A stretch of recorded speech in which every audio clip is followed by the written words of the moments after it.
हम सब ने रानी लक्ष्मीबाई की कहानी तो खूब सुनी है, मगर ये कहानी झांसी की एक और रानी की है। 1857 का स्वतंत्रता संग्राम। भारत अंग्रेजों के जुल्म से जल रहा था और रामगढ़ की धरती पर एक ऐसी वीरांगना जन्म ले रही थी जो अपनी मिट्टी के लिए अंग्रेजों से टकराएंगी। ये कहानी है रानी अवंतीबाई लोधी की।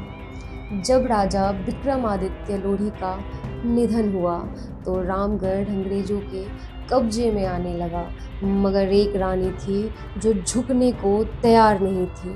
उन्होंने अपनी तलवार उठाई और एक ही कसम खाई, जब तक सांस है मैं अपनी धरती को आज़ाद रखूंगी। अंग्रेजी फौज समझ रही थी कि रामगढ़ बिना युद्ध के उनका हो जाएगा, मगर रानी अवंतीबाई एक बिजली की तरह अंग्रेजों पर टूट पड़ी। उन्होंने 4000 सैनिकों की फौज तैयार की। बुंदेलखंड के घने जंगलों में उनका एक ही नारा था, मिट्टी की कसम, अंग्रेजों को भगाना है।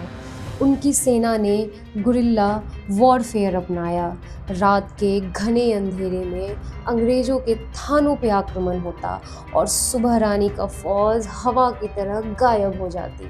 अंग्रेजी फौज थक चुकी थी, मगर रानी की हिम्मत और तेज बढ़ती ही जा रही थी। हर वीर की कहानी में एक कठिन मोड़ आता है।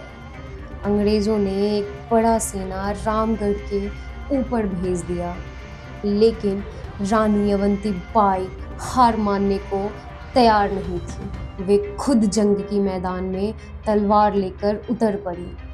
तलवारों की खनखनाहट, गोलियों की बरसात और हर तरफ अंग्रेजों की चीख पुकार, मगर रानी लड़ती रही। एक आखिरी तलवार की वार, एक आखिरी वीरांगना की लड़ाई। जब उन्होंने देखा कि अंग्रेज उन्हें पकड़ने वाले हैं, तो अपनी इज्जत और सम्मान के लिए अपनी ही तलवार से बलिदान दे दिया। रानी अवंतीबाई की कहानी आज भी बुंदेलखंड की मिट्टी में बसी है, मगर इतिहास ने उनका नाम उतना नहीं लिखा जितना लिखना चाहिए था। वे सिर्फ एक महारानी नहीं, एक आग थी जो अंग्रेजों के खिलाफ जल रही थी। आज भी जब कोई अपनी मिट्टी के लिए, आज भी जब कोई अपने देश के लिए और आज भी जब कोई अपने स्वाभिमान के लिए लड़ने की सोचता है, तो रानी अवंतीबाई का नाम उसके दिल में गूंजता है।